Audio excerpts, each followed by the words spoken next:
हो योगे योगे तवस्तरम् वाजे वाजे हवामहे सखाय इन्द्रमूतये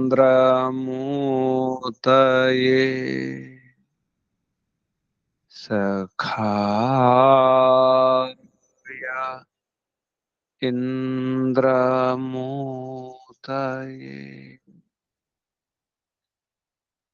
ॐ ईशावास्यमिदं सर्वं यत्किं च जगत्यां जगत्तेन त्यक्तेन भुञ्जीथा मा गृधक्कस्य स्विद्धनम् ते त्यक्तेन भुञ्जीथा मा गृधक्कस्य स्विद्धनम्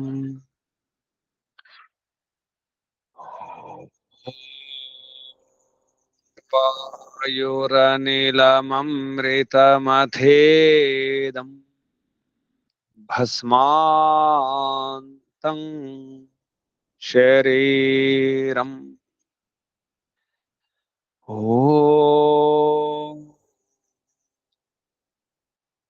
क्रतो स्मर क्लिबे स्मर कृतं स्मर ॐ क्रतो स्मर क्लिबे स्मर कृतं स्मर ॐ हिरण्मयेन पात्रेण सत्यस्य पिहितं मुखम् यो सावादित्ये पुरुषः सो सावहम् ॐ खं ब्रह्म ॐ खं ब्रह्म ॐ शान्ति शान्ति शान्ति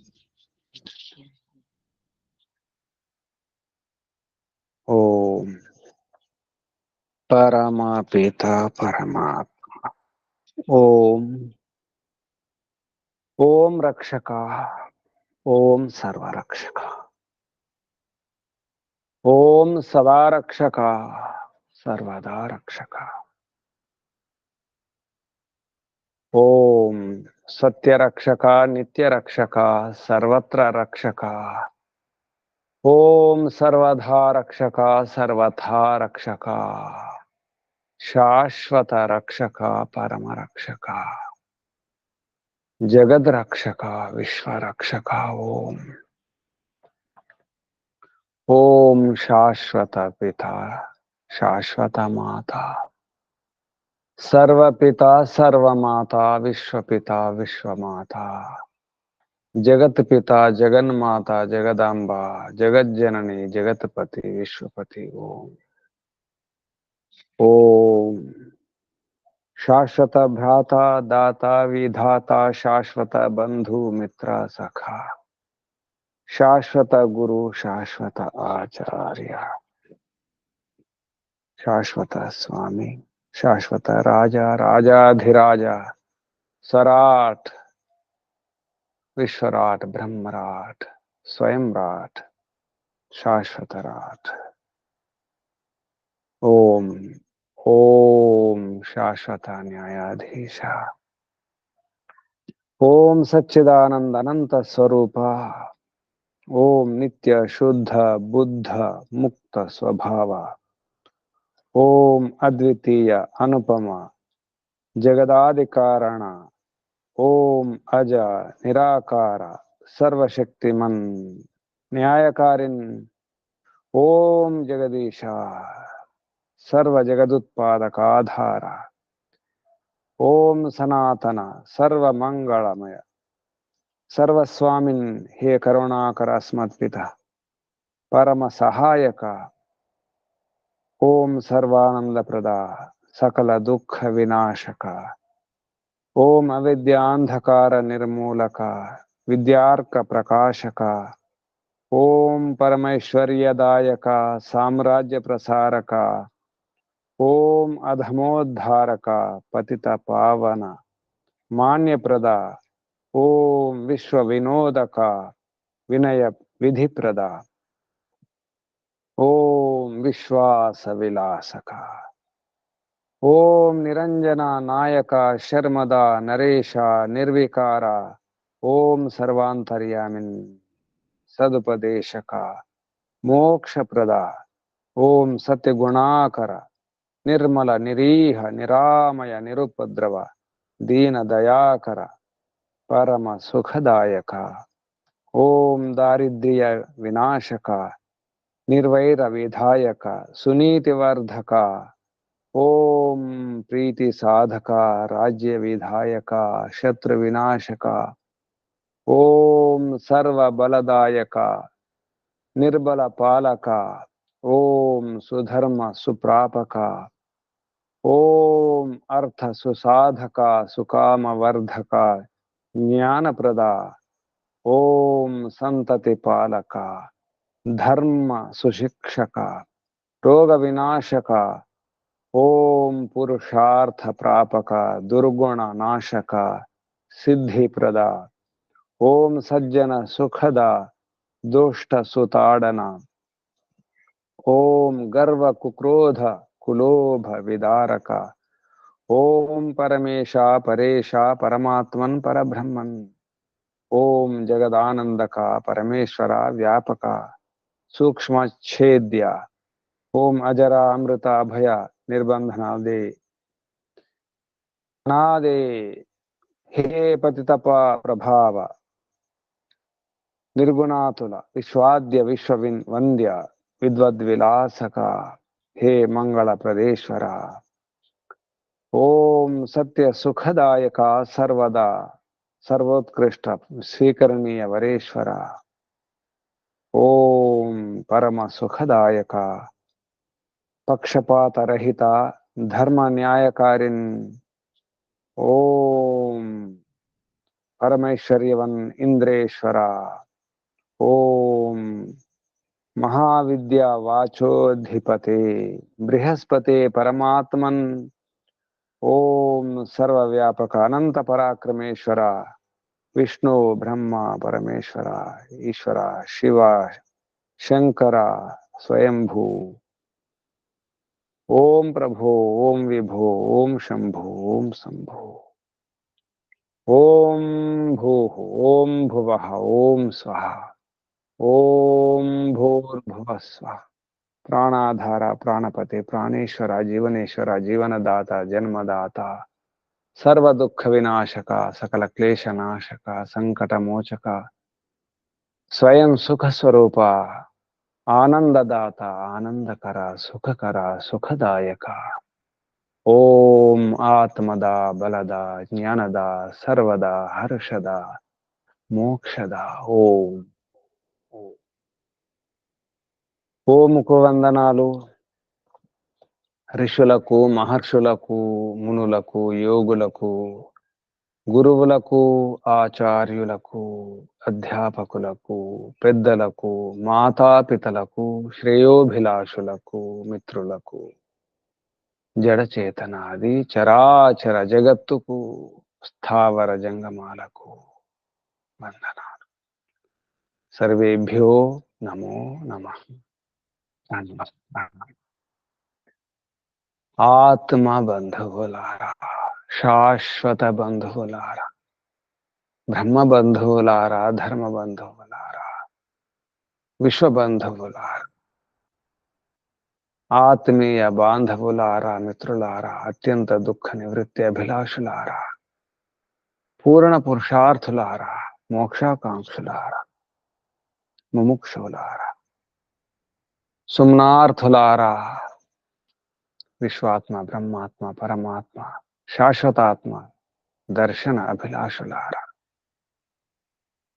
సాధకులారా, ఈశ్వర ఆరాధకులారా, పరమేశ్వరోపాసకులారా, అన్వేషకులారా, జిజ్ఞాసుల, ఇది కాదు, ఇది కాదు, ఇది కాదు, మనం అనుకునేది కాదు, అనుకుంటున్నది కాదు,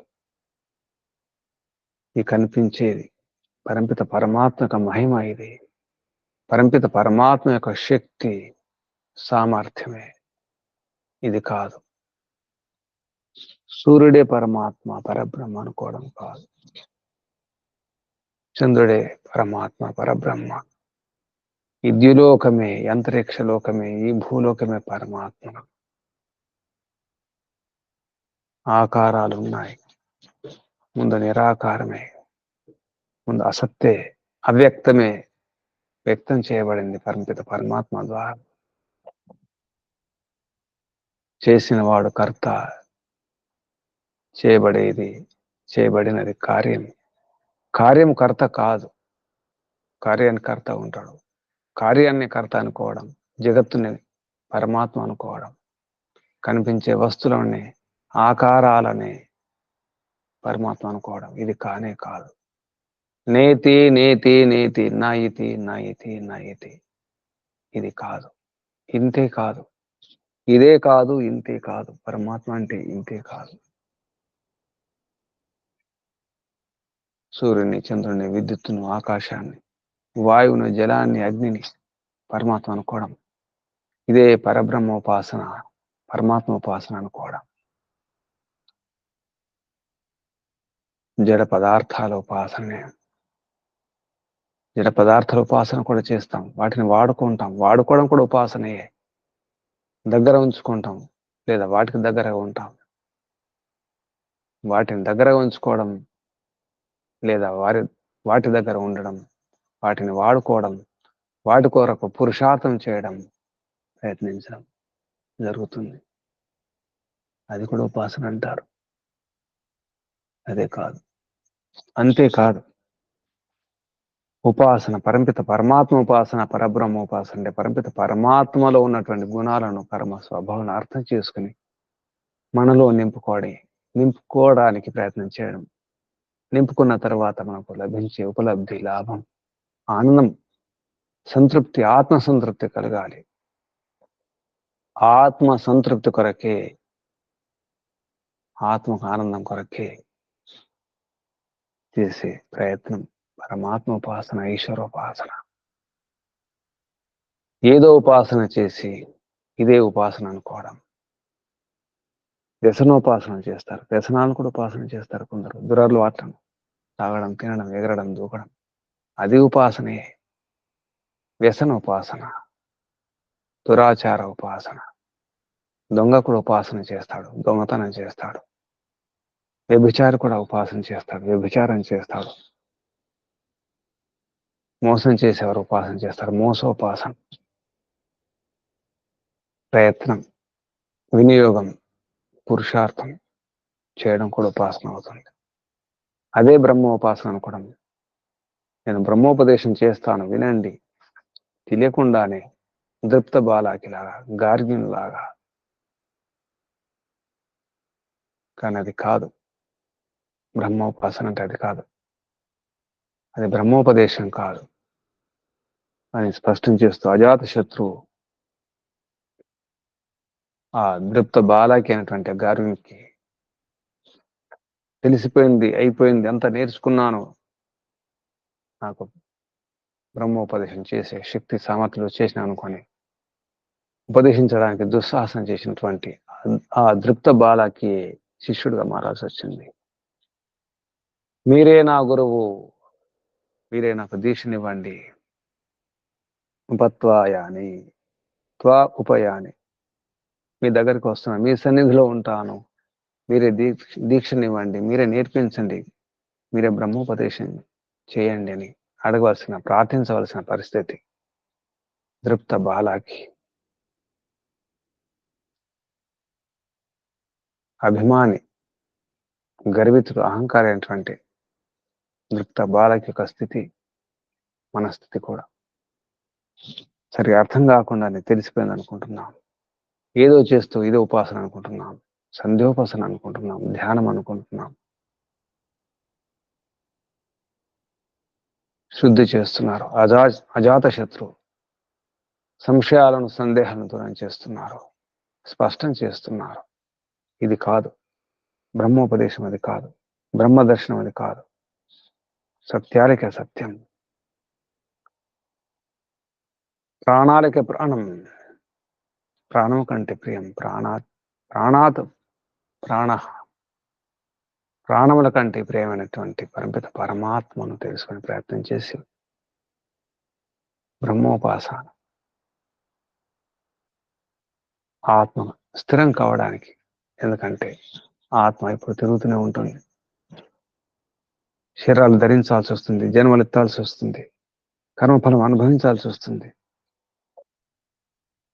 అందుకే బ్రహ్మ యొక్క రహస్యాన్ని ఉపదేశించడం జరుగుతుంది. అజాత శత్రువు ఉపదేశాన్ని ఇస్తూ ఎన్నో విషయాలు చెప్పడం జరుగుతుంది. చివరికి బ్రహ్మ దర్శనం యమనియమాదులు పాటించి ఎవరైతే సమాధి పొందుతారో అప్పుడు కలిగే అనుభూతి ఎలా ఉంటుందో చెప్పడం జరుగుతుంది. సమాధి స్థితిలో బ్రహ్మ దర్శనం ఎలా ఉంటుంది, లేదా కొందరు కుండలిని జాగరణ అంటారు, ఆత్మశక్తి జాగరణ చేసుకుని ఆత్మ దర్శనం, జీవాత్మ తన దర్శనం చేసుకుని పరమాత్మ దర్శనం చేసుకుని సామర్థ్యం పెంచుకోవడమే కుండలిని జాగరణ. ముడుచుకొని ఉన్నటువంటి శక్తిని లేపుకోవడం, పడుకున్న శక్తిని లేపుకోవాలి, ఆత్మశక్తిని జాగరణ చేసుకోవడం. అంటే సమాధి పొందిన తర్వాత అనుభూతి ఎలా ఉంటుందో దాన్ని, ఆ బ్రహ్మ దర్శనాన్ని వర్ణించడం జరుగుతుంది. అజాత శత్రువు గార్గునికి, ఆ దృప్త బాలాకి పరమాత్మ నిజానికి ఆకారం లేదు, నిరాకారమే, అకాయమే, ఆ శరీరమే, దేహం లేదు, శరీరం లేదు, కాయం లేదు. కానీ పరంపిత పరమాత్మ కూడా ప్రత్యక్షమే. మహర్షి దయానంద సరస్వతి గారు సత్యార్థ ప్రకాశంలో 7వ సమలాసన చెప్పడం జరుగుతుంది. పరమాత్మ ప్రత్యక్షమా కాదా అనే ప్రశ్నకు సమాధానంగా ప్రత్యక్షం అంటాడు. పరమాత్మను ప్రత్యక్షంగా చూడవచ్చు. ఎలా? పరమాత్మ యొక్క కార్యాన్ని చూసి, ఈ కార్య జగత్తును చూసి కర్తను, నిర్మాణకర్తను తెలుసుకోవచ్చు.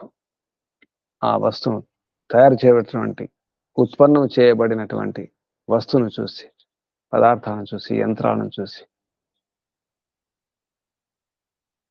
అంటే కర్త యొక్క, నిర్మాణకర్త యొక్క శక్తి సామర్థ్యాలను తెలుసుకునే ప్రయత్నం చేయవచ్చు. అలాగే ఈ జగత్తును గమనించి అర్థం చేసుకుని జగత్కర్త యొక్క శక్తి సామర్థ్యాలను మనం తెలుసుకోవచ్చు. ఆ రకంగా పరమిత పరమాత్మ ప్రత్యక్షమే. ఎలా ప్రత్యక్షం? పరమిత పరమాత్మకు 2 రూపాలు అన్నారు. మూర్త రూపం, అమూర్త రూపం, కనిపించే రూపం కూడా. దీన్ని పౌరాణికులు పరమిత పరమాత్మకు ఆకారాన్ని కలిగించడం జరిగింది. మూర్తం ప్రత్యక్షమే, అమూర్తం కనిపించదు. వాయువు కనిపించదు కానీ ఉంటుంది, అంతరిక్షం కనిపించదు, ఆకాశం కనిపించదు, ఉంటుంది. అది అమూర్త రూపం. కనిపించేవి ఎన్నో ఉన్నాయి. సూర్యుడు, చంద్రుడు కనిపిస్తాయి, భూమి కనిపిస్తుంది. కనిపించేవి ఎన్నో ఉన్నాయి. మూర్త రూపం, అమూర్త రూపం, లేదా మర్త్య రూపం మరణశీలం, వినాశనం అవుతుంది, పరిణమిస్తుంది, మార్పు చెందుతుంది. అమృత రూపం పరిణామం ఉండదు, మార్పు ఉండదు, అమృతం, నాశనం కాదు. మూర్తం అంటే మర్త్యం. మూర్త రూపాలన్నీ కూడా నశించిపోతాయి. అమూర్తం అమృతం. మూర్తం లేదు, ఆకారం లేదు, అది అమృతం అన్నారు. మూర్త రూపమే స్థితం, స్థిరంగా ఉంటుంది. అమూర్తం అమృతం, దాని ఎత్ అన్నారు, అది గతి కలది. స్థితము యతము, స్థిరంగా ఉండేది స్థితం, అదే మూర్తం, అదే మర్త్యం, అదే స్థితం. అమూర్తం అమృతం యత్, గతి కలది. మూర్త రూపాన్ని సత్ అన్నారు, అమృత రూపాన్ని త్యత్ అన్నారు. సత్ ముందర ఉన్నదాన్ని సత్ అంటారు, మన ముందర కనిపిస్తుంది, ప్రత్యక్షం. త్యత్ కనిపించదు, ఎక్కడో ఉంది, మన ముందర లేదు, ఎక్కడో దూరంగా ఉంది, దాన్ని త్యత్ అన్నారు, అది పరోక్ష రూపం. బ్రహ్మకు రెండు రూపాలని చెబుతూ మూర్తం అమూర్తం, దాన్ని మర్త్యం అమృతం అన్నారు, దాన్ని స్థితం యత్ అన్నారు, దాన్ని సత్ అన్నారు, త్యత్ అన్నారు. సత్ అనే శబ్దంలో రెండు కలిసి ఉంటాయి. సత్యం, సత్ త్యత్ రెండు కలిపితేనే సత్యం. అంటే ప్రత్యక్షం అప్రత్యక్షం. సత్యం రెండు రకాలు ఉంటుంది. నిజానికి ప్రత్యక్షంగా ఉంటుంది, పరోక్షంగా ఉంటుంది. సత్యం అంటే కనిపిస్తుంది, కనిపించదు. ప్రత్యక్షంగా అంటే ముందర ఉంటుంది, పరోక్షంగా దూరంగా ఉంటుంది. అందుకే సత్యం అంటే రెండు. ఈ విషయాలను ఉపదేశించడం జరిగింది అజాత శత్రు గార్గినికి, ద్రప్త బాలకి. ఇది బ్రహ్మ దర్శనం.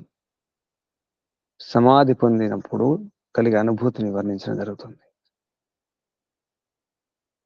సత్యస్య సత్యం, పరమిత పరమాత్మ సత్యములకే సత్యం, సత్యం యొక్క సత్యం, సత్యాలకే సత్యం, ప్రాణాలకే ప్రాణం, పరమిత పరమాత్మ. సత్యస్య సత్యమితి ప్రాణవై సత్యం, ప్రాణమే సత్యం, ఆత్మలకే ఆత్మ,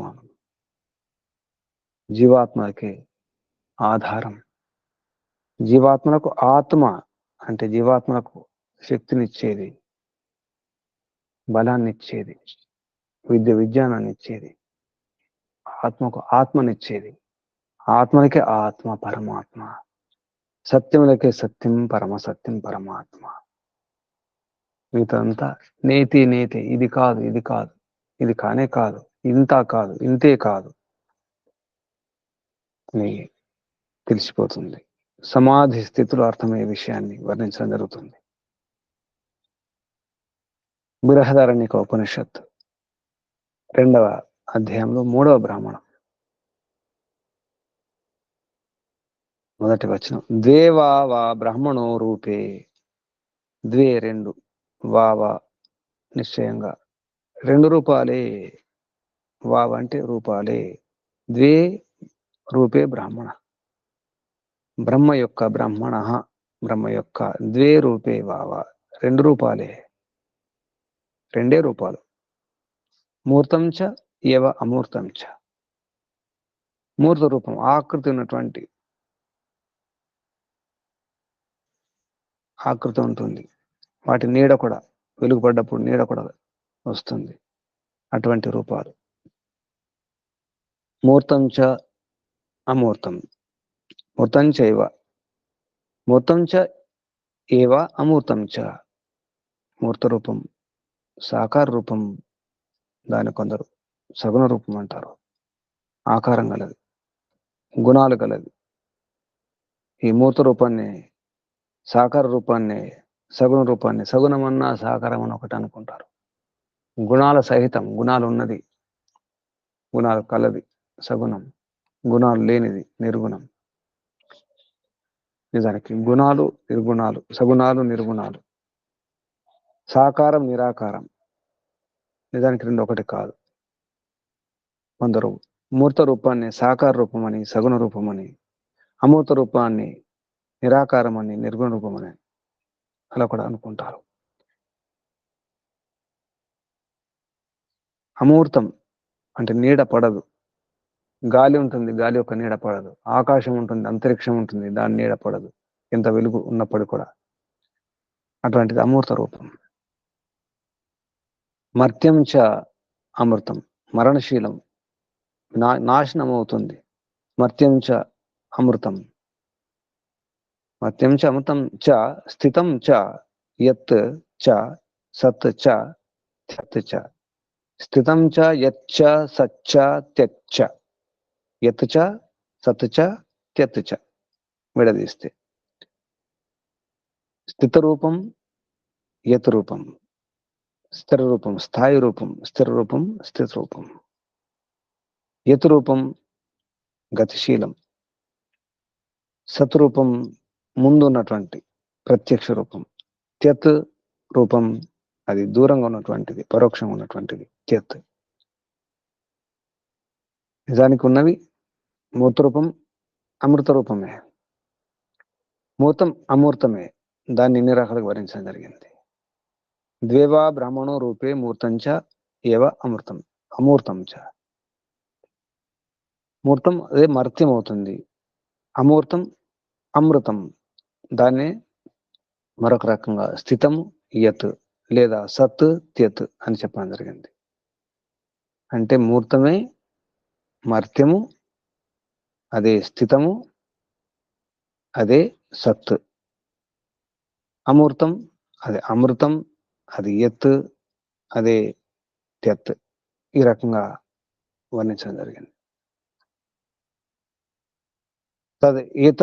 తదేతన్మూర్తం, తదేతన్మూర్తం, తదేతన్మూర్తం యద్ అన్యత్ వాయోః చ అంతరిక్షాత్ చ ఏతత్ మర్త్యం ఏతత్ స్థితం ఏతత్ తత్ తస్య ఏతస్య మూర్తస్య ఏతస్య మర్త్యస్య ఏతస్య స్థితస్య ఏతస్య సత ఏష రసో యా ఏష తపతి సతో హి ఏష రస. అదే ఏతన్మూర్తం, తదేతన్మూర్తం, తద్ ఏతుందో అది మూర్త రూపం ఏతుందో దాన్ని వర్ణిస్తున్నారు. మూర్తం యత్ అన్యత్, దానికంటే భిన్నంగా ఉన్నటువంటిది. స్పష్టంగా చేస్తున్నారు, వాయువు అంతరిక్షం కంటే భిన్నంగా ఉన్నటువంటిది. వాయోః చ అంతరిక్షాత్ చ, ఏతుందో వాయువు కంటే అంతరిక్షం కంటే భిన్నంగా ఉండేది అనమాట. అది మూర్త రూపం. వాయువు కనిపించదు, అంతరిక్షం కనిపించదు. ఉంటాయి, సత్తా ఉంది వాటికి, అవి ఉంటాయి కానీ కనిపించవు. ప్రత్యక్షం కాదు, పరోక్షం. అది మూర్తం కాదు, అమూర్తం. వాయు అంతరిక్షం కంటే భిన్నంగా ఉన్నాయి. ఏతుందో అన్ని కూడా అవి కాకుండా అంతా కూడా బ్రహ్మ యొక్క మూర్త రూపం అన్నారు. అంటే పరమిత పరమాత్మ యొక్క శక్తి సామర్థ్యాలు మహిమ తెలుస్తుంది అనమాట వీటి ద్వారా. కళ్ళతో చూడగలుగుతాం. వాటికంటే భిన్నంగా కూడా ఉంటాయి. వాయువు అంతరిక్షం అది కూడా ఉంటుంది. ఏవైతే కనిపిస్తున్నాయో మూర్త రూపంగా ఆకార రూపంలో, అది మర్త్య రూపం, అదే స్థిత రూపం, అదే సద్రూపం, అదే ప్రత్యక్ష రూపం అన్నారు. ఈ మూర్తం, ఈ మర్త్యం, స్థితము, సత్ ప్రత్యక్ష రూపం అవుతుందో దాని యొక్క సారమే రసమే ఈ తప్పించే, ఎండనిచ్చే, తాపాన్నిచ్చే, వేడినిచ్చే సూర్యుడు. ఇక్కడ నేరుగా సూర్య శబ్దం లేదు. తపతి, తాపం అనే శబ్దం సూర్యునికి వర్తిస్తుంది కాబట్టి ఇక్కడ ఏషా తపతి సతః ఏషా రస, అన్నింటి యొక్క రసం, ఈ మూత రూపాల యొక్క రసం. మర్త్య రూపం అన్న, స్థిత రూపం అన్న స్థిరంగా ఉండే రూపం, సద్రూపం అంటే ప్రత్యక్ష రూపం, అదే సత్రూపం. వాటి యొక్క సారమే రసమే ఈ తపించే సూర్యుడు. సూర్యుడే ప్రత్యక్ష దైవం అన్నారు. సూర్యుడు గాని చంద్రుడు గాని ప్రత్యక్ష దేవతలు. పరంపిత పరమాత్మకు ప్రతీకలుగా, గుర్తులుగా సూర్యోపాసన చేస్తారు. అందుకే సూర్య నారాయణ కూడా అంటారు, సూర్య భగవానుడు అంటారు.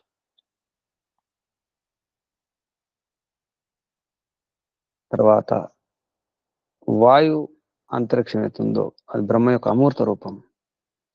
అమూర్త రూపమే అమృత రూపం. ఆకారం లేదు, నిరాకారం, అది అమృత రూపం. యత్రూపం త్యత్రూపం పరోక్ష రూపం. అమృతం ఏతుందో అది అమూర్తం నిజానికి. అమృతం యత్ త్యత్ పరోక్ష రూపం. వీటి యొక్క రసం, సారం ఈ సౌరమండలం అధిష్టాత పురుషుడు. అంటే కనిపించకుండా పరపిత పరమాత్మ నడిపిస్తున్నాడు. సౌరమండలాన్ని కాదు, అండపిండ బ్రహ్మాండాలన్నిటి కూడా మొత్తం విశ్వాన్ని నడిపిస్తున్నాడు. కనిపించడు, పరోక్షంగా ఉంటాడు. పరిణామం ఉండదు, రూపం ఉండదు, మన ముందర కనిపించడం ఉండదు. గాలిలాగే, అంతరిక్షంలాగే. సౌరమండల అధిష్టాత, సౌరమండలానికి ఆధారం అయినటువంటి పురుషుడు.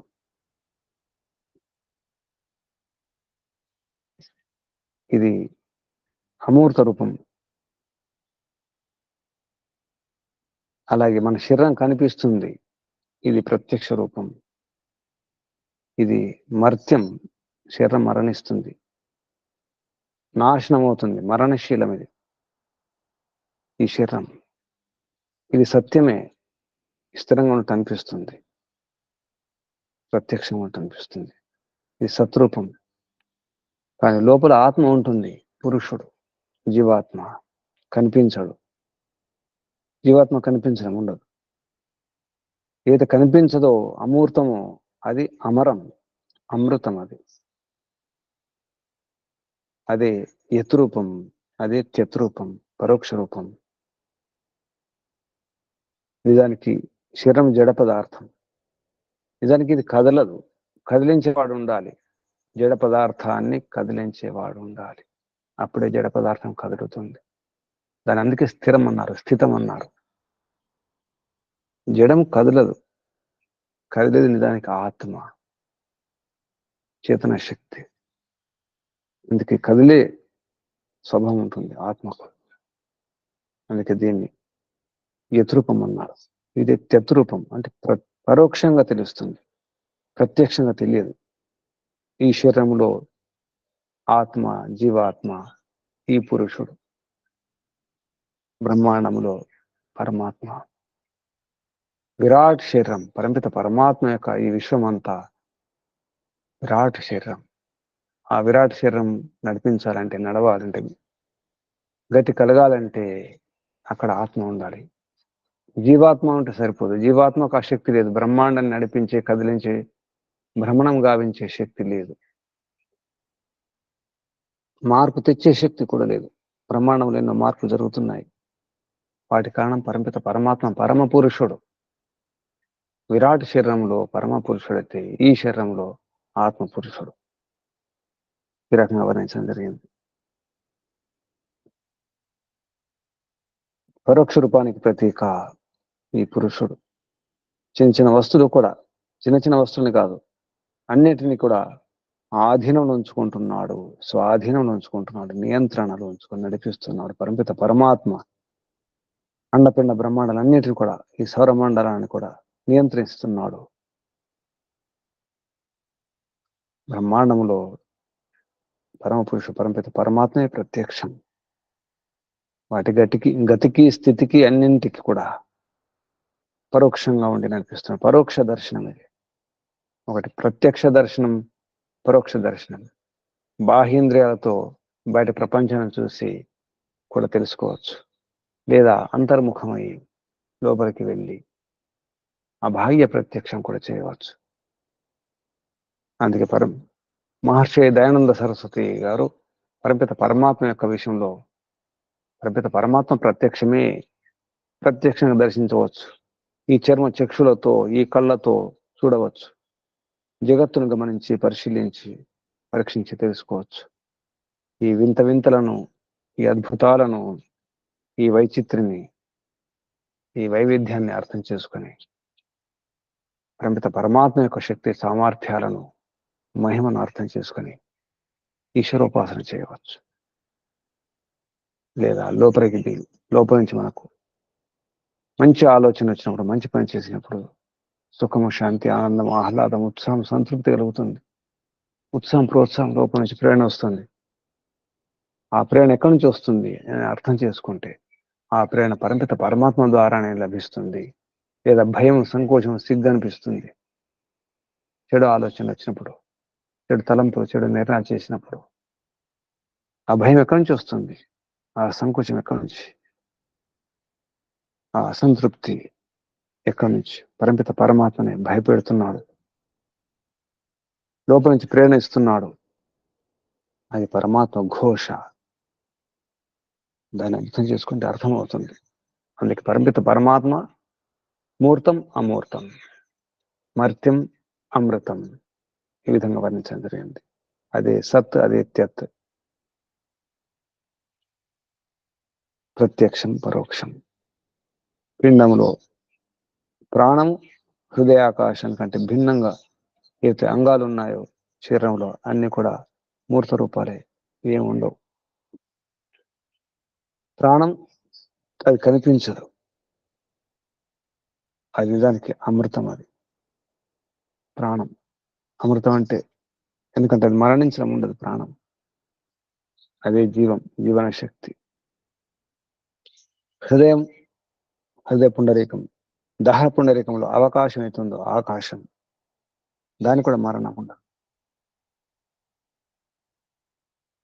ప్రాణము హృదయాకాశానికంటే భిన్నంగా ఉండే అన్ని కూడా ఈ శరీరంలో మూర్త రూపాలే, మర్త్య రూపాలే, స్థితమే, సత్తే, ప్రత్యక్ష రూపమే. దానికంటే భిన్నంగా ఉన్నటువంటి, అంటే శరీరానికంటే భిన్నంగా ఉన్నటువంటి ప్రాణము హృదయాకాశం అది అమూర్తం, అది అమృతం, అది యత్, అదే త్యత్, అదే పరోక్ష రూపం. అమూర్తమే అమృతం అవుతుంది. ప్రాణము హృదయాకాశం. ఇందులో ఉన్నటువంటి పురుషుడు, ఇందులో ఆ పురుషుడు కంటిలో ఉన్నట్టు చెప్పడం జరుగుతుంది. ఎందుకంటే ఆకాశంలో సూర్యుని చక్షు అన్నారు. తచ్చక్షు దేవహితం పురస్తా శుక్రముచ్చరత అనే మంత్రంలో ఆకాశానికి కన్ను, నేత్రం సూర్యుడు. అలాగే ఈ శరీరంలో కంటికి సూర్యునికి సంబంధం చెప్పడం జరిగింది. కాబట్టి ఈ శరీరంలో కన్ను, బయట జగత్తులో సూర్యుని లాగే ఈ శరీరంలో కన్ను. అందుకే ఈ కన్నే సారం. అమృత రూపానికి ఎత్తు, తెత్తు, పరోక్ష రూపానికి సారం, రసం, ప్రతీక కన్ను. కంటిని పోల్చడం జరిగింది.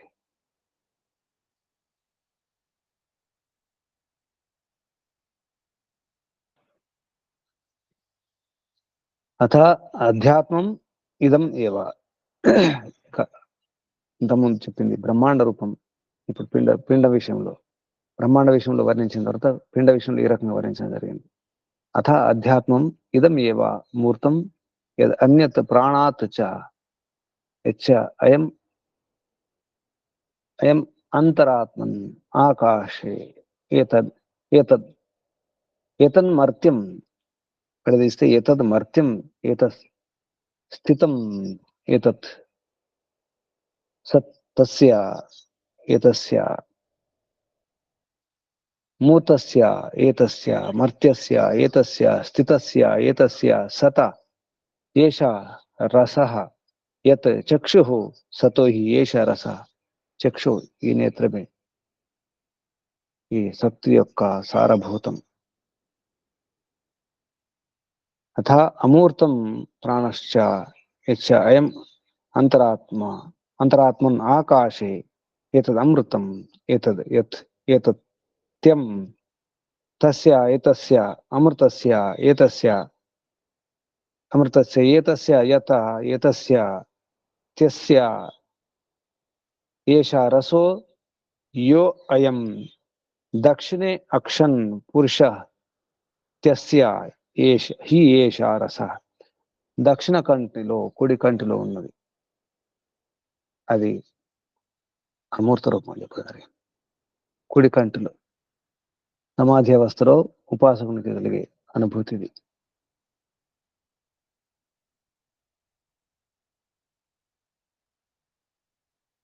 ప్రాణం హృదయాకాశం పిండంలో లోపల కూడా ప్రత్యక్షం అవుతుంది. అది అమూర్త రూపం, అమృతం, యత్, త్యత్, పరోక్ష రూపం. కుడి కంటిలో అని చెప్పండి. అది కుడి కంటిలో కనిపించేది. మన లోపల ఏతుందో ప్రాణము హృదయాకాశంలో అమూర్త రూపం, పరోక్ష రూపం ఏతుందో యత్ రూపం, అమృత రూపం, అది కుడి కంటిలో కనిపిస్తున్నట్టుగా కుడి కంటిలో కనిపించే పురుషుడు, జీవుడు, జీవాత్మ, ఇందులో ఏదో రహస్యం ఉంటుంది. కుడి కంటిలో కనిపించేది అమూర్తం అన్నారు, అమృతం అన్నారు, అది ఎత్ అన్నారు, తెత్ అన్నారు, పరోక్ష రూపం అన్నారు.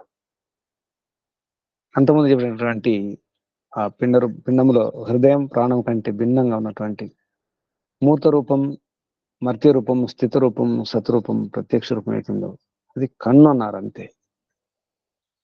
అంటే దాన్ని ఎడమ కన్నుగా తీసుకోవాలి. దీని కుడి కన్ను అన్నప్పుడు కుడి కంటిలో కనిపించేది అమూర్త రూపం, ఎడమ కంటిలో కనిపించేది మూర్త రూపం. ఆ రకంగా అర్థం చేసుకోవాలి. సమాధి స్థితిలో ఎటువంటి అనుభూతి ఉంటుందో చెప్పడం జరుగుతుంది. కొందరికి ధ్యాన స్థితి కలిగినప్పుడు, ఎంత కొంత సమాధి స్థితి స్పర్శించినప్పుడు, సమాధి స్పర్శ జరిగినప్పుడు అంతా వెలుగు కనిపిస్తుంది, తెల్లగా కనిపిస్తుంది, మెరుపు కనిపిస్తుంది. ఆ విషయాన్ని వర్ణిస్తున్నారు ఇక్కడ. తెల్లని వస్త్రంగా లేదా కేసర రంగులో ఉన్నటువంటి కొంచెం ఎరుపు, అంటే సూర్యోదయం అయ్యేటప్పుడు ఆ లేత కిరణం ఉన్నప్పుడు సూర్యుని యొక్క రంగు ఉంటుందో అటువంటి రంగులాగా, లేదా కొంచెం గోధుమ రంగులో తెల్లని గొర్రె ఉన్నిలాగా, పేరుకు తెల్లని గొర్రె అంటాం కానీ ఆ తెల్లని ఉన్ని ఏది ఉంటుందో, తెల్లని గొర్రె యొక్క ఉన్ని పూర్తిగా తెల్లగా ఏమి ఉండదు, అది కొంచెం మార్పు ఉంటుంది. దాన్ని పాండువర్ణం అంటారు. కొంచెం గోధుమ రంగులో ఉంటుంది. పాండువర్ణంలో కానీ లేదా ఎక్కువ ఎర్రని రంగులో కానీ, లేదా జ్వాల, అగ్నిజ్వాల ఎలా ఉంటాయో ఆ రంగులో కానీ, లేదా తెల్లని పుండరీకం, తెల్లని కమలం, శ్వేత కమలం ఆ రంగులో కానీ, లేదా మెరుపు రంగులో కానీ కనిపిస్తుంది. ఇటువంటి అనుభూతులు కలుగుతాయి సమాధి స్థితిలో. దీన్నే కొందరు ఈశ్వర దర్శనం, పరమాత్మ సాక్షాత్కారం అని భ్రమపడతారు. ఇదొక స్థితి మాత్రమే, ఇదే కాదు. ఈశ్వర దర్శనానికంటే ముందు సమాధి స్థితిలో కలిగే అనుభూతులు అన్నమాట. ఈ వర్ణాలు వస్తాయి. కేసరి అంటే కుంకుమ పువ్వు రంగులో, కుంకుమ పువ్వు రంగు అద్దినటువంటి వస్త్రం లాగా, పాండువర్ణం లాగా అంటే తెల్లని గొర్రె ఉన్ని రంగులాగా, లేదా ఎక్కువ ఎరుపు రంగు అలా కూడా కనిపిస్తాయి. పాండు ఆవికం ఇంద్రగోప, ఒక రంగు ఇచ్చేటువంటి చెట్టు ఉంటుంది. దాని గింజలను మనం నలిపితే ఎర్రని రంగు వస్తుంది. దాని ఇంద్రగోప చెట్టు ఉంటుంది. దాని కొందరు జిలేబీ రంగు అంటారు. ఆ చెట్టుని కేసరంగు చెట్టు కూడా అంటారు. లేదా అగ్ని అర్చిలాగా, మంటలాగా, జ్వాలల్లాగా, పుండరీకం లాగా, శ్వేత పుండరీకం, లేదా విద్యుత్ మెరుపులాగా, ఇలా తస్యాహ ఏతస్య పురుషస్య రూపం యథ మహారజనం. మహారజనం అంటే కేసరి రంగులో, కేసరి అంటే కుంకుమ అద్దినప్పుడు, ఆ రంగును అద్దినప్పుడు ఎలా ఉంటుంది దాన్ని మహారజనం అన్నారు. మహారజనం వాసహ, కుంకుమ పువ్వు రంగు వద్దినప్పుడు ఉండే రంగు. వాస అంటే వస్త్రం. మహారజనం వాస యథా పాండ్వావికం. పాండు ఆవికం. ఆవికం అంటే గొర్రె యొక్క ఉన్ని. అవి అంటే గొర్రె. ఆవికం అంటే గొర్రె యొక్క ఉన్ని. పాండు ఆవికం తెల్లని గొర్రె యొక్క ఉన్నిలాగా. యథా ఇంద్రగోప, ఇదే కేసరి కుంకుమ పువ్వు రంగు లాంటి చెట్టు ఉంటుంది. యథా అగ్ని అర్చి, అగ్ని యొక్క అర్చి జ్వాలలాగా. యథా పుండరీకం, తెల్లని కమలం పుండరీకం అంటే. యథా సకృద్ విద్యుత్తం, సకృద్ అంటే మెరుపు, మెరిసి ఆగిపోతుంది, ఒకేసారి వస్తుంది. సకృద్ ఒకేసారి వచ్చే విద్యుత్. సకృద్ విద్యుత్ ఏవా హావా అస్య శ్రీ భవతి, శ్రీ లభిస్తుంది. అటువంటి వారికి శ్రీ లభిస్తుంది. శ్రీ అంటే శోభ, కాంతి. శ్రీ భవతి అటువంటి కాంతి అవుతుంది. యహ ఏవం వేద, ఎవరితో ఇలా తెలుసుకుంటారో, అర్థం చేసుకుంటారో, అథ అతహ దాని తర్వాత ఆదేశం అంటే రహస్య ఉపదేశం. ఆ రహస్య ఉపదేశం ఏమిటి అంటే నా ఇతి నా ఇతి నా ఇతి, ఇది కాదు, ఇది కాదు, ఈ రంగులు కాదు, ఈ మెరుపు కాదు, ఈ విద్యుత్, ఈ మంటల జ్వాలలు కాదు, ఈ రంగు వస్త్రాలు కాదు, ఈ శ్వేత కమలం కాదు, ఈ రంగులు ఇదే పరబ్రహ్మ కాదని చెప్పేసి అర్థమవుతుంది. నా ఇతి నా ఇతి, ఇది ఆదేశం అంటే రహస్య ఉపదేశం. అసలు ఉపదేశం ఇదే. అజాతశత్రువు గార్గునికి ఉపదేశించారు నిజమైన అసలైన ఉపదేశం నా ఇతి నా ఇతి. ఆదేశో నా ఇతి నా ఇతి నా హి ఏతస్మాత్ ఇతి, ఇదే కాదు, ఇంతే కాదు. నా ఇతి అన్యత్ పరమ, ఇది కాదు, మరొకటి ఉంది. అన్యత్ పరమ, శ్రేష్టమైనటువంటి గొప్పనటువంటి. అన్యత్ పరమ పరం, అన్యత్ పరం అస్తి, మరొకటి పరం ఉంది, శ్రేష్టంగా ఉంది. అథ నామధేయం, దాని పేరు ఏమిటి? దాని పేరు సత్యస్య సత్యం. నామధేయం సత్యస్య సత్యమితి. ప్రాణాహ వై సత్యం, సత్యములకే సత్యం, పరమ సత్యం. ప్రాణ వై సత్యం, ప్రాణమే సత్యం. ప్రాణాలకే ప్రాణం, ప్రాణం కంటి ప్రియం. ప్రాణదాత, ప్రాణప్రదేశ్వర, ప్రాణేశ్వరుడు, ప్రాణప్రదాత, ప్రాణపతి, ప్రాణదాత, ప్రాణాధారుడు పరమిత పరమాత్మ. జీవనదాత, జీవనేశ్వరుడు పరమిత పరమాత్మ. ప్రాణవై సత్యం, ప్రాణమే సత్యం. తేషాం ఏషః సత్యం. ఏష ఈ పురుషుని యొక్క రూపం సత్య రూపం, సత్యాలకి అసత్య పరమ సత్య రూపం పరమిత పరమాత్మ. ప్రాణాలకి ప్రాణం, ప్రాణం కంటే ప్రియం. భూరితి వై ప్రాణ, ఓం భూ, ఓం భూ, ఓం భూ అంటాం. ఓం భూర్భువ స్వః. ఆ భూ అనేది ప్రాణముల కంటే ప్రియం. ప్రాణవై ప్రియం, ప్రియాతి ప్రియం ప్రాణముల కంటే. మన ప్రాణం పోతున్నప్పుడు కూడా పరమిత పరమాత్మ యొక్క ధ్యాస, ధ్యానం ఉండాలి. అంటే ప్రాణముల కంటే మనం ప్రియంగా చూస్తున్నాం. హాయిగా సంతోషంగా ఈ ప్రాణాలను వదిలిపెట్టే ప్రయత్నం చేయాలి. అది జన్మ సార్థకమవుతుంది. అప్పుడే నా ఇతి నా ఇతి, ఇది కాదు, ఇది కాదు. ఈ మూర్త రూపం కానీ, ఈ అమూర్త రూపం కానీ, ఈ సూర్యుడు కానీ, చంద్రుడు కానీ, ఈ ప్రాణులు కానీ, హృదయాకాశం కానీ, అంతరిక్షం కానీ, వాయువు కానీ కాదు, ఏవి కావు. ముందు బ్రహ్మకు 2 రూపాలు అని చెప్పినారు. 2 రూపాయలు నిజానికి. మూర్తంచ అమూర్తంచ. దేవా వా బ్రహ్మణ రూపే మూర్తంచ ఏవ అమృతంచ. రూపాలు అంటే తెలుసుకోవడానికి పనికొచ్చే మాధ్యమాలు. పరమిత పరమాత్మ ఎలా తెలుసుకోవాలంటే మూర్త రూపంలో, అమూర్త రూపంలో తెలుసుకోవాలి. తెలుసుకోవడానికి రూపం అనగానే ఆకారం అని కాదు. అమూర్తం కూడా రూపమే. కనిపించకుండా ఉండడం కూడా రూపమే. పరోక్షంగా ఉండడం కూడా రూపమే. స్థితిలో ఉండడం రూపమే, గతిలో ఉండడం రూపమే. తత్తుల్లో అసత్తులో రూపమే, వ్యక్తములో అవ్యక్తం నుండి కూడా రూపమే. అవ్యక్త రూపం వ్యక్త రూపం అన్నారు. అందుకే కనిపించకుండా కూడా రూపమే. రూపం అనగానే కనిపిస్తుంది కాదు, అందుకే స్వరూపం అన్నారు. స్వంత రూపం, స్వయంగా చెప్పుకునే రూపం స్వంత రూపం, స్వరూపం.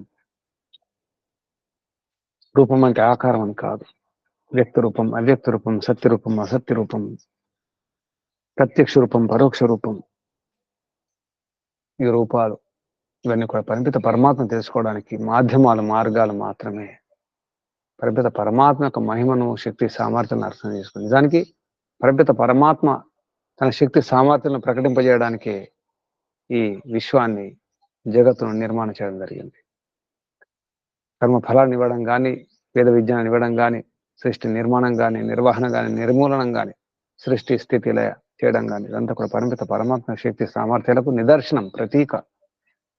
ఆ ప్రతీకలో భాగంగా సూర్యుడు, అన్నిటి సారం సూర్యుడు. అలాగే ఈ శరీరంలో కన్ను అలా వర్ణిస్తే చెప్పి చివరికి ఇది ఇంత కాదు, కానే కాదు, ఇది కాదు, ఇది కాదు, ఇది కాదు, నా ఇతి నా ఇతి నా ఇతి, నేతి నేతి నేతి, ఇది కాదు, నేను అనుకునేది కాదు, నా అనుభూతి మాత్రమే సత్యం కాదు, ఇది నా అనుభవం, నా అనుభూతి అంటే సరిపోదు. ఋషులు ఏమన్నారు? ఋషులకు అనుభూతి ఏమిటి? సమాధి స్థితిలో కలిగేది ఏమిటి అంటే నా ఇతి నా ఇతి, ఇదంతా ఏది కానే కాదు. సమాధి స్థితులు రెండు: సంప్రజ్ఞాత సమాధి, అసంప్రజ్ఞాత సమాధి. సంప్రజ్ఞాత సమాధిలో కలిగేది పరిమిత పరమాత్మ యొక్క సాక్షాత్కారం, ఈశ్వర దర్శనం కానే కాదు. ఇది ఇంతవరకు నిజానికి సంప్రజ్ఞాత సమాధి యొక్క లక్షణం ఇదంతా. అసంప్రజ్ఞాత సమాధి ఉంటుంది, నిర్బీజ సమాధి. ఏ బీజం ఉండదు, ఏ వృత్తులు ఉండవు, ఏ సంస్కారాలు ఉండవు. పరమాత్మ దర్శనం ఏది? అసంప్రజ్ఞాత సమాధిలో. సర్వవృత్తి నిరోధేతు అసంప్రజ్ఞాత సమాధి. అసంప్రజ్ఞాత సమాధిలో మాత్రమే పరమాత్మ దర్శనం అవుతుంది. మిగతాంతా నా ఇతి నా ఇతి, ఇది కాదు, ఇది కాదు, ఏది కాదు. సంప్రజ్ఞాత సమాధి లభించగానే ఇక ఈశ్వర దర్శనం అనుకునే భ్రమపడేవారు ఉంటారు. సంప్రజ్ఞాత సమాధిలో నిజానికి మనసు ఏకాగ్రం అవుతుంది, చిత్తం ఏకాగ్ర అవస్థ. చిత్తం ఏకాగ్రమైనప్పుడు కలిగే అనుభూతులు ఇంతవరకు చెప్పినటువంటి ఆ కుంకుమ పువ్వు రంగుతో అద్దినటువంటి ఆ రంగు వస్త్రం కానీ, అది మహావస్త్రం అన్నారు, లేదా పాండువర్ణం, పాండు ఉన్ని, లేదా ఇంద్రగోపం అనే ఎర్రని ఆ విత్తనాలకు కలిగే, విత్తనం ద్వారా లభించే రంగుతో అద్దడం జరుగుతుంది. ఎరుపు, లేదా అగ్నిజ్వాల కానీ, శ్వేత కమలం కానీ, లేదా విద్యుత్ మెరుపు లాంటి అది కానీ, అగ్నిజ్వాలలు కానీ, ఇవన్నీ కూడా ఇలా కలుగుతాయి, అనుభూతులు వస్తాయి. ఈ అనుభూతులే ఈశ్వర దర్శనం కాదని చెప్పడానికి ప్రయత్నం చేస్తున్నారు అజాతశత్రు. ఆదేశో నా ఇతి నా ఇతి నేతి నేతి నా హి ఏతస్మాత్ ఇది నా నా అని చెప్తున్నారు. నా ఇతి నా ఇతి అన్యత్ పరం, మరొకటి పరం ఉంది. నా ఇతి అన్యత్ పరం అస్తి అథ నామధేయం, దాని పేరు సత్యస్య సత్యం. ఇది ప్రాణాః వై సత్యం, తేషాం ఏషః సత్యం. వీటన్నిటి యొక్క ప్రాణాల యొక్క, తేషాం ప్రాణాల యొక్క, ఏష ఈ పురుషుడే, పరమపురుషుడే సత్యం, పరమసత్యం, పరమాత్మ, పరబ్రహ్మ. ఇది రహస్యం, ఇది బ్రహ్మోపదేశం, ఇది బ్రహ్మ దర్శనం, పరమాత్మ దర్శనం. సమాధి స్థితిలో కలిగే ఈ రంగులు, ఈ రకరకాల అనుభూతులు ఇవి కాదు, ఈ సిద్ధులు కాదు. సమాధ ఉపసర్గ వ్యుత్థానే సిద్ధయ, ఈ విభూతులు. యోగ దర్శనంలో విభూతి పాదం ఉంటుంది, అందులో విభూతులు అంటే సిద్ధులు అంటే మన ఆంగ్లంలో చెబితే పర్ఫెక్షన్స్ ఏవైతే ఉంటాయో, సిద్ధులు ఉంటాయో, ఆ సిద్ధులు సమాధ ఉపసర్గ, సమాధి స్థితిలో ఉపసర్గలు అంటే ఉపసర్జనీయాలు అంటే విడిచి పెట్టదగినవి. గౌణాలు అప్రధానం, అముఖ్యం, ముఖ్యం కావు. సిద్ధులు ముఖ్యం కావు, సిద్ధులని పరమాత్మ దర్శనం అనుకుని భ్రమలో ఉండి నేనే స్వామి, నేనే గురువు, నేనే ఆచార్య, నేనే మహాత్ముని అని వెలిగిపోతుంటారు సమాజంలో, ప్రపంచంలో. సాధనా మార్గంలో సిద్ధులు లభిస్తాయి, కొన్ని నైపుణ్యాలు వస్తాయి. వాటిని ఆ విభూతులనే, ఆ సిద్ధులనే పరమాత్మ దర్శనం అనుకొని ఆగిపోయి ఇక వెలిగిపోతుంటారు. పాద పూజలు, సన్మానాలు, సత్కారాలు. నేనే భగవాన్, నేనే దేవుణ్ణి, నేనే పరమాత్మను, నేనే బ్రహ్మను, అహం బ్రహ్మాస్మి, అయమాత్మ బ్రహ్మ తత్వమసి అనే మహావాక్యాల పేరుతో ప్రచారం చేసుకుంటూ ఇక అవతారం నేనే, పరంపిత పరమాత్మ యొక్క అవతారం, పరంపిత పరమాత్మ యొక్క ఆకారం నేనే అనే భ్రమలో ఉంటారు. జరుగుతున్నది మధ్యకాలంలో జరిగింది అదే. కానీ ఋషులు మహర్షులు ముందే చెప్పినారు, ఇది కాదు, నా ఇతి నా ఇతి నా ఇతి, నేతి నేతి నేతి. ఇది ఉపదేశం, అసలు బ్రహ్మ దర్శనం ఇది. మూర్త రూపం, అమూర్త రూపం అనగానే ఇదే ప్రమాణంగా చెప్పేవారు ఉంటారు కొందరు. చూశారా, బృహదారణ్యక ఉపనిషత్తులో 2వ అధ్యాయంలో మూర్త రూపం, అమూర్తం రూపం అని చెప్పినారు కదా. 3వ బ్రాహ్మణంలో దేవా వా బ్రహ్మణ రూపే మూర్తం చేయవ మూర్తం చ, ఆకార రూపం, నిరాకార రూపం రెండు ఉన్నాయి కదా అనేవారు అంటారు. కానీ చివరిలో ఉన్నటువంటి ఈ వాక్యాన్ని అధ్యయనం చేయకుండానే, అంతవరకు వెళ్లకుండానే చాలా స్పష్టంగా చెప్పింది. ఆదేశ అంటే రహస్య ఉపదేశం. ఈ ఉపదేశం ఏంటంటే నా ఇతి నా ఇతి, నేతి నేతి. ఇక్కడ చాలా స్పష్టం చేయడం జరిగింది. ఇవి కాదు, నా ఇతి నా ఇతి, నా ఏతస్మాత్ ఇతి, ఇది కాదు. ఈ ఆదేశం, ఈ రహస్య ఉపదేశం ఏంటంటే నా ఇతి నా ఇతి, ఇది కాదు. ఈ ద్వే రూపం అని చెప్పినారు. దేవావా బ్రహ్మణ రూపే, మూర్త రూపం, అమృత రూపం, ఇది కాదు. ప్రాణాలకి ప్రాణం, సత్యానికి సత్యం, పరమ సత్యం. నామధేయం సత్యస్య సత్యం, దాని పేరు సత్యంలకి సత్యం, పరమ సత్యం.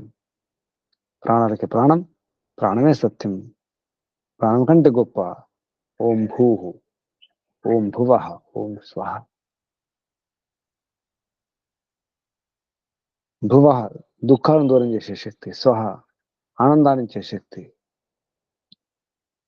సర్ ఎస్ కేవలం పరమిత పరమాత్మ స్వయం ఆనంద స్వరూపం, సచ్చిదానంద స్వరూపం, సచ్చిదానంద అనంత స్వరూపం, అనంతానంద స్వరూపం, ఆనంద ఘనం, విజ్ఞాన ఘనం పరమిత పరమాత్మ.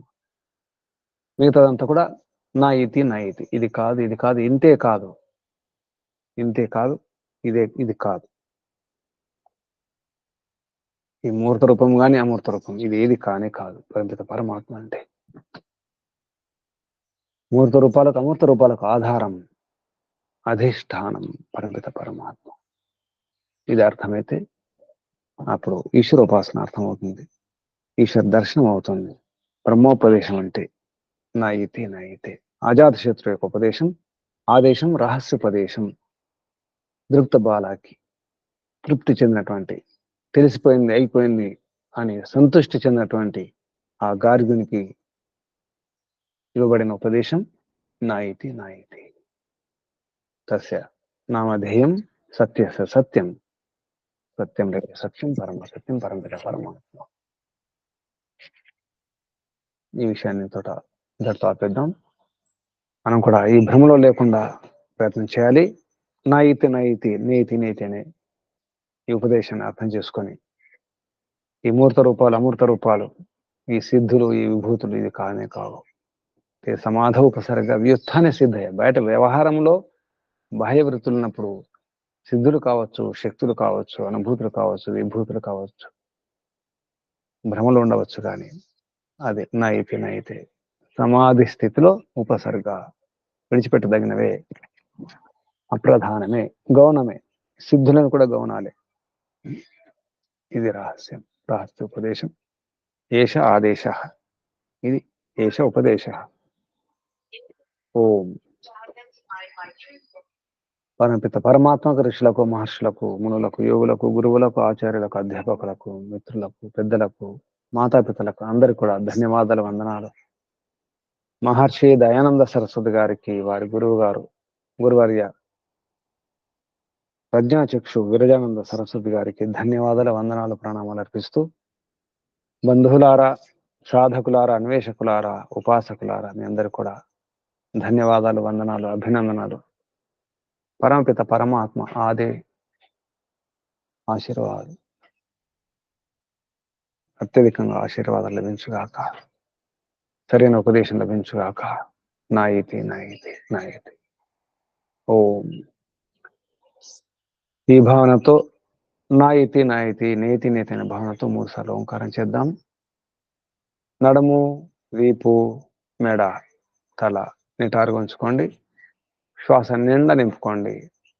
నేతి నేతి, ఇది కాదు ఇది కాదు ఇంతే కాదనే భావనతో ఓంకారం. ఓ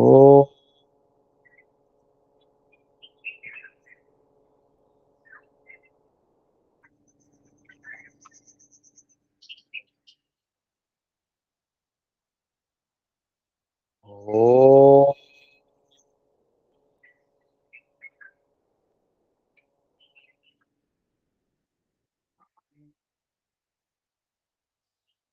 ఓ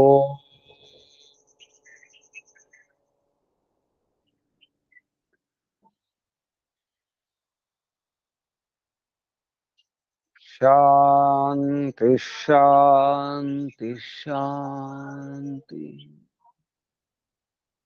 శాంతి పాఠం.